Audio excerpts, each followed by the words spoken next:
Welcome, everybody, to Hooked on Sports. Today is Tuesday, November the 25th, 2025. My name is John Flynn, and thank you so very much for listening to or watching today's podcast on however you are getting your podcast stuff. So we have a lot of things to get into today. I'm going to get into what I think is going to be an insane weekend of college football coming up in a little bit. We got so many games with CFP implications, conference championship game implications. We'll get into that. I'll get into to some big news with the Mets and the Texas Rangers, a big time trade, a swap of veteran players. I'll get into everything with that and why this had to be done for the Mets, despite the fan opinion of that. So, but I want to give you like the games that the games that really stood out to me, and there are really four NFL games that really that I had planned on discussing today. So I'll be discussing the Cowboys. I'll to talk about the Chiefs. They'll be meeting on Thanksgiving. Those teams won. It's going to be a monster game on Thanksgiving between those two teams and those two brands. It's going to be perfect for the NFL on this on Thanksgiving Day. But the Dallas Cowboys resuscitated their season on Sunday. They were down 21-0 to the Philadelphia Eagles, and I was ready to hop on to today's podcast and declare the Eagles as the best team in the NFC. I was ready to say that this was a tough spot for the Eagles going to Dallas, taking on a suddenly improved Cowboys team, and they're up 21-0 with 10 minutes left in the first half. Their first three drives all ended in touchdowns, beautiful throws and clever play calling. But then the Eagles were completely stagnant on offense the rest of the way. Jalen Hurts was bad. Said the offensive line had issues, the same issues that had come up when they had that brief 2-game skid in early October resurface. I think it's clear that the Philadelphia Eagles are missing the services of Lane Johnson right about now. So that's a problem in and on itself. And the Cowboys wound up taking advantage, and when they had an opportunity to win, they pounced on it. And Dak Prescott was terrific. George Pickens was running around. He had 9 catches for 146 yards and a touchdown. He has been superb. I that was one of my favorite offseason acquisitions that any team had made in the NFL. And George Pickens was perfect for what the Cowboys wanted to do offensively. It was clear the Cowboys needed to get better at wide receiver to play opposite CeeDee Lamb. And the Cowboys had things cooking. They were contributing on offense. The defense was superb. They did not give up a point in the second half of that game. Special teams came into play. The Eagles muffed a punt in the fourth quarter. The Cowboys recovered, and that was a costly mistake on that one. In that game. So Cowboys come back, win 24-21, and now all of a sudden you got to look at the Dallas Cowboys that are right there in the NFC playoff hunt. Because with Carolina losing, they have the same record as the Panthers. They have more opportunities to pick up some ground there. And really, have a golden opportunity to beat Patrick Mahomes and the Kansas City Chiefs on Thanksgiving Day on Thursday. So and it's crazy what's been going on with the Cowboys, and Quentin Williams played a big role in it. Logan Wilson coming in and playing linebacker, he's made a difference. So the Cowboys trade deadline moves have come up excellent so far. So in the way going in their brief careers with the Cowboys so far. So and look, the Philadelphia Eagles have a lot of things to figure out. Now, the good news for the Eagles' run game is that they get the Bears' run defense, which has been atrocious all season, coming up on Black Friday, and and that could be an opportunity for the Eagles to get right on that component of the offense, but.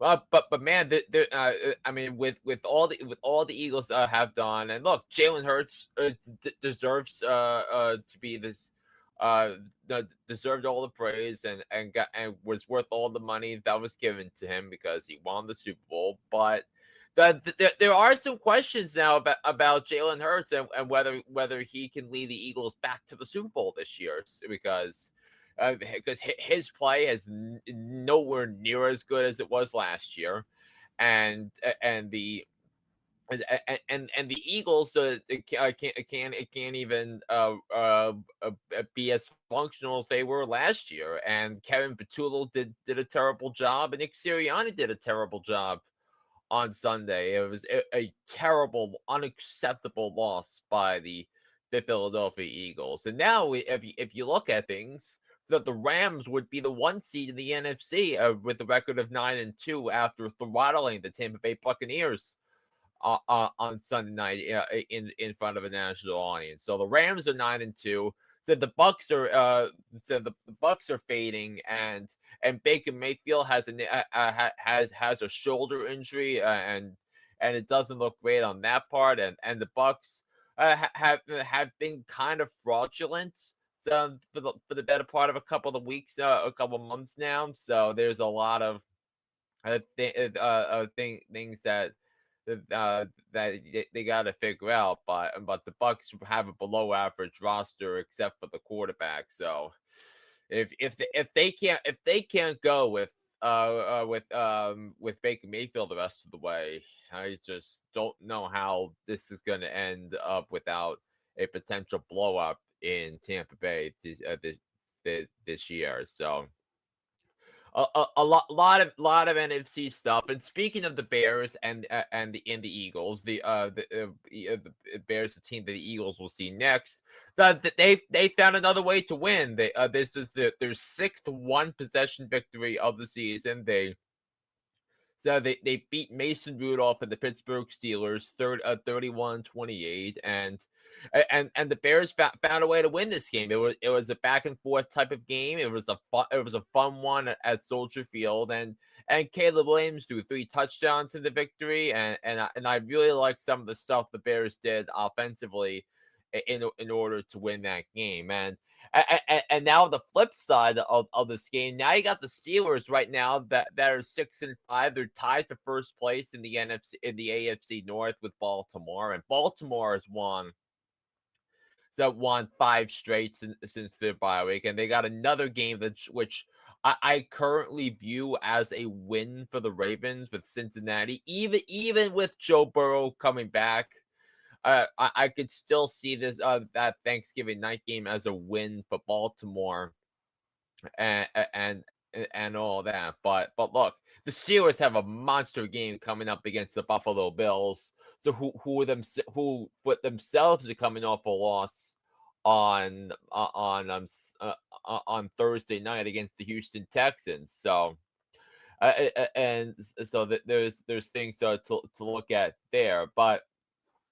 I have the question now I have for the Bears is whether their success will be able to be self-sustaining after their loss after their victory over the Steelers, because they got the Eagles, they got the Packers twice. They have San Francisco. They've got the Lions. They got the Browns. So, as part of their last 6 games. So, if the Bears are going to make the playoffs, they'll probably win at least 2 of those games. But it is going to be a tough task holding off the Lions and the Packers in the division. The Packers and the Lions both won their games over the weekend as well. The Packers taking down the Minnesota Vikings, while the Lions overcame a 10-point deficit to beat the Giants.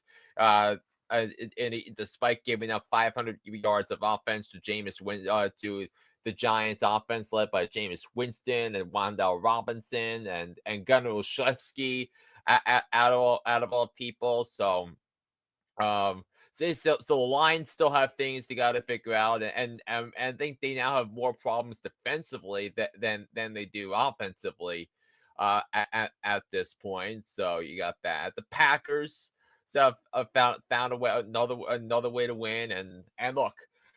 I can't believe I took the cheese on the Minnesota Vikings this season, and the Vikings have so many problems. But I took the cheese on the Vikings quarterback plan the whole way because of Kevin O'Connell being an offensive coach, a quarterback guru. So look what he did his rookie year, got the Vikings to 13 wins and all that, and then they. I decided to let Kirk Cousins walk and then bring in Sam Darnold, draft JJ McCarthy, and right now this quarterback plan, which they have been hyping up with Minnesota, is backfiring on them. JJ McCarthy has been dreadful, and we got to figure out if JJ McCarthy is the legit NFL quarterback, because there are questions out there for the Minnesota Vikings. So. I was dead wrong on the Vikings. I was dead wrong on the Packers. The Bears, Lions, and Packers will wind up making the playoffs in the NFC. It's just gonna be a matter of who gets a home playoff game in January between these 3 teams in order to win the division. So. A lot is at stake here in the NFC North coming up the rest of the way, and we also got to talk about the Kansas City Chiefs, because the Chiefs overcame a 20-9 fourth quarter deficit to defeat the Indianapolis Colts and improve to 6-5. It was a desperately needed win for Kansas City after that disaster in Denver last week. The Chiefs found a way to overcome that. They had a touchdown drive. The defense wound up holding them, the Colts offense, to nothing the rest of the way. And Patrick Mahomes made some great throws to Xavier Worthy and Rashee Rice in overtime to set up the game-winning field goal. And the Chiefs survive for now. They by improving to 6-5. But for most of that game, the Chiefs looked dreadful. That you had that turnover deep in their own territory, which the Colts converted into a touchdown, and it had all the makings of I couldn't believe the Chiefs were 3.5-point favorites, and even though the Chiefs won despite having a record 3 games worse than the Colts going into them, and being favored by 3.5, and I didn't understand that, but it's still made Colts plus 3.5 one of the easier picks for me to make this week. And by the way, in case you're wondering, I finished 9-5 straight up. I'm 112-65-1 against the spread. In 112-65-1 straight up. Then against the spread, I went 7-7. I'm 83-95-0 on the season against the spread. So, so a lot of interesting results coming around there in the NFL, around the NFL. So, a lot to look forward to. Now, there was a huge news in Major League Baseball over the weekend as the Texas Rangers acquired outfielder Brandon Nimmo from the New York Mets in exchange uh, uh, for uh, for reigning American League Gold Glove second baseman Marcus Semien, and it's definitely had a lot of emotions with the fans that grew up watching Brandon Nimmo, and Brandon Nimmo being a part of the Mets organization for the better part of a generation from when he was drafted in the first round, made his big league debut in 2016, to how good he was with the fans, and having a couple of great seasons in 22 and 23, where he was one of the better center fielders in that 2 year span in the sport before he took his play took a big step back the last couple of years. But the reality for the Mets was this, and I've already rubbed some feathers with folks on X by discussing this, but this needs to be said. So Brandon Nimmo, what was the starting center fielder for the Mets in 2024, and then he had to wind up moving to left field because he was starting to have some wear and tear on his body, and then he played left field last year primarily for the Mets, but unfortunately his outfield defense took a huge step back last year, and and it caused a lot of problems in terms of run prevention, and as we saw in the playoffs last year, having quality defense matters a lot, and you needed something like that, and you needed that in order to win around in the playoffs, or win a pennant, or win a championship like the Dodgers did last year. And Brandon Nimmo did not have a good defensive season last year. And then additionally, at the plate, where I didn't realize this until I looked at stathead.com about this. So Brandon Nimmo in late and close situations hit 128 with one extra base hit. And among 317 players that's had at least 40 plate appearances in late and close situations, he had the 303rd best batting average and the 315th best OPS, which is beyond jarring. So that lack of clutch gene played a huge role last year, and I always look at that Saturday game in September against the Nationals. The Mets had the bases loaded, with 1 out, a chance to win the game. They were trailing entering the inning. They had not won a game all year when trailing after 8 innings, and he struck out on a slider that was a foot below the strike zone, and the Mets wound up losing that game and missed the playoffs by a game because of the tiebreaker. So, as painful as it is for the fans that came to adore Brandon Nimmo, the fact of the matter is that Brandon Nimmo can't be the fourth best hitter on your team and expect your team to win a championship. That's just not how it was going to happen. And the painful reality was that some of the core members of the team that were there for 4 or 5 years, that they were not delivering last year. Brandon Nimmo, Starling Marte, Jeff McNeil, those guys had inconsistent campaigns last year, and that was a big problem with why the Mets missed the playoffs. So you take out Nimmo, and then you bring in Marcus Semien, who is a tremendous second baseman, Gold Glove defense at second base. And he really has been a revelation throughout his career. where he was not a great defensive player in his early years with Oakland, and then he became a three-time I think a two-time Gold Glove second baseman, and the Mets needed that and this is just the beginning of what's going to be a massive overhaul for the Mets. I could see them go out and sign Cody Bellinger. I could go see them acquiring a starting pitcher or signing one in free agency, and because there are some questions with the rotation and whether so and with guys who took a major step back last year, like Sean Manaea and Kodai Senga.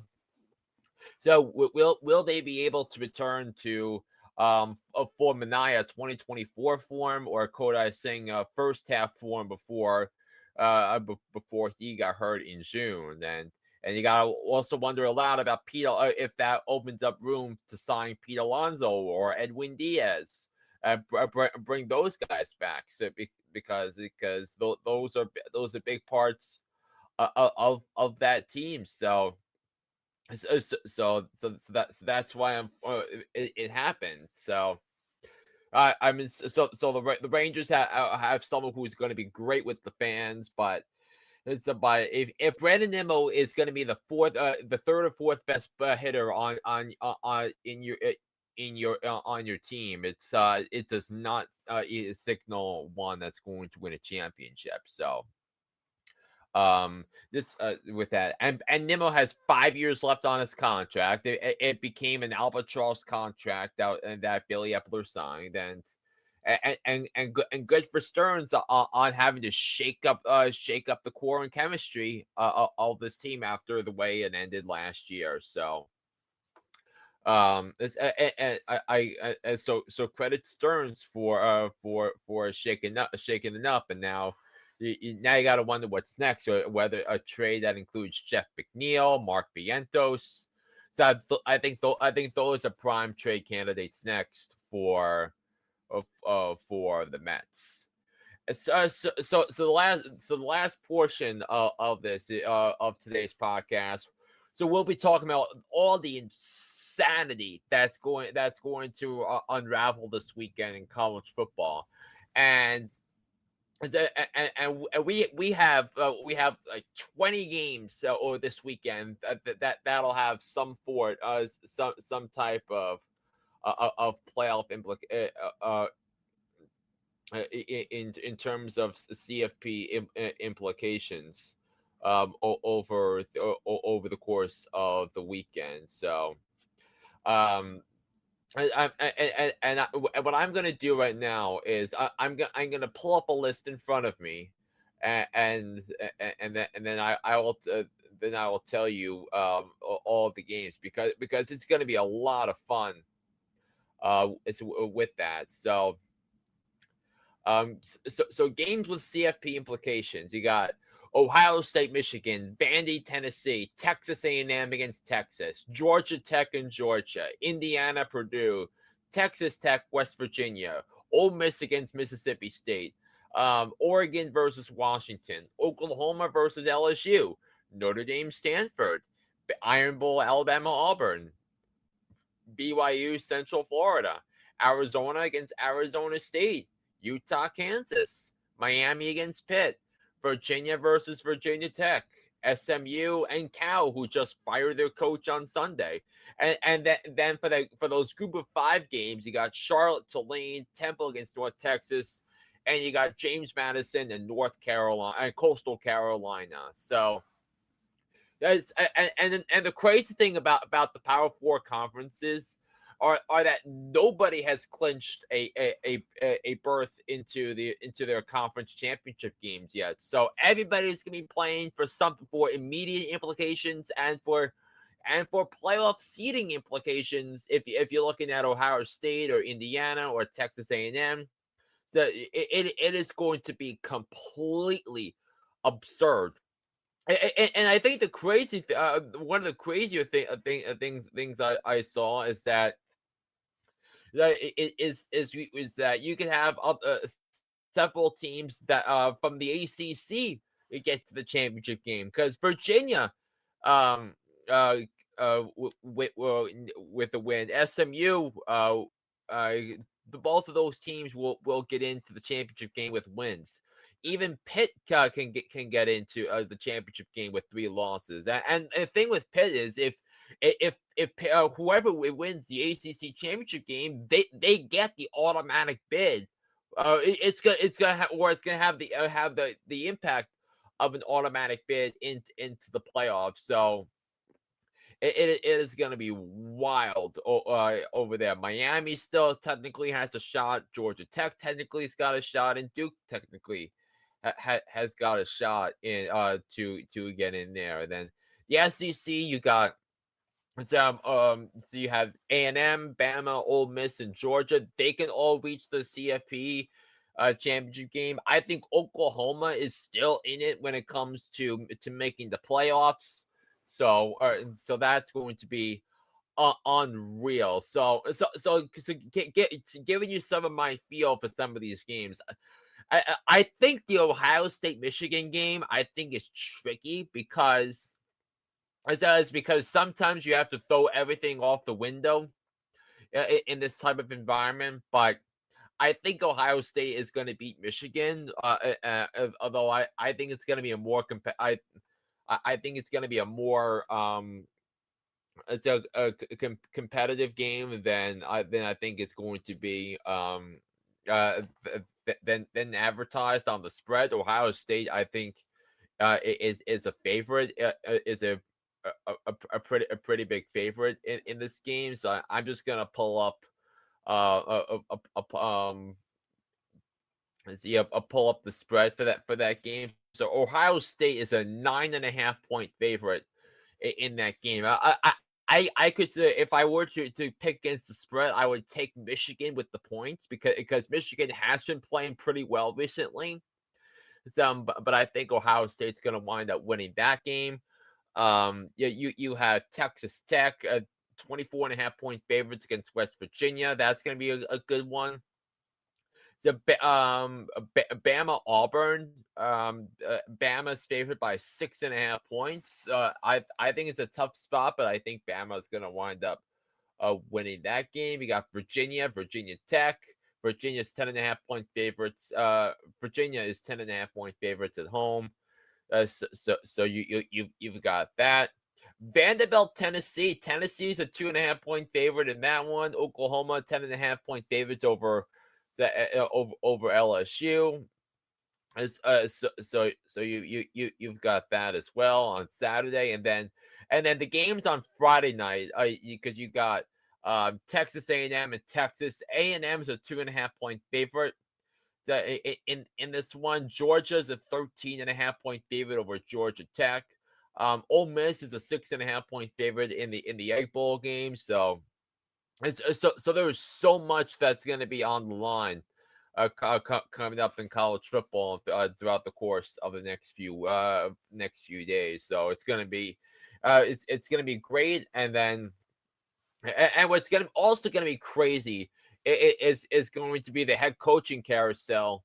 So that's going to transpire in the coming weeks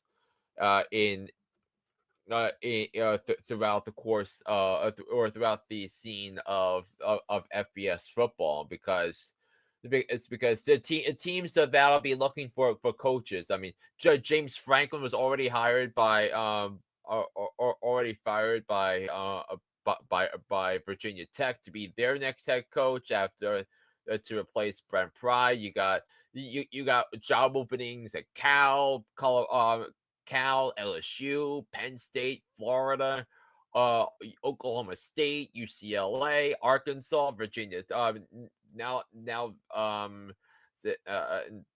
yeah. I mean, what Auburn, if I haven't mentioned it already. So, it is going to be an incredible scene. Scene there with the with everything that transpired over there. So. It's going to be a wild week of college football, and it's going to and a lot of great sports stuff coming up over the next few days here. So I'll be back here at some point tomorrow to break down the games I'll be looking forward to be seeing over week 13 of the NFL. And until probably most likely tomorrow, my name is John Flynn saying so long, and I'll be back here on the podcast tomorrow. Have a good day, day, everybody, and I hope to catch you on the pod tomorrow. Good night, everybody.